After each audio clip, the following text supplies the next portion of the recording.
How to fix iPhone camera not working step by step.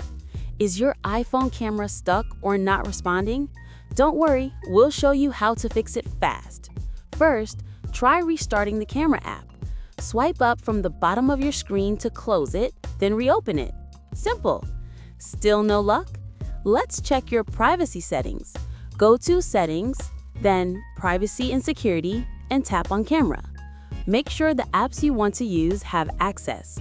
If it's still not working, a forced restart often does the trick. Quickly press Volume Up, then Volume Down, then press and hold the side button. Keep holding until you see the Apple logo. Your iPhone will restart, and hopefully your camera is now back in action.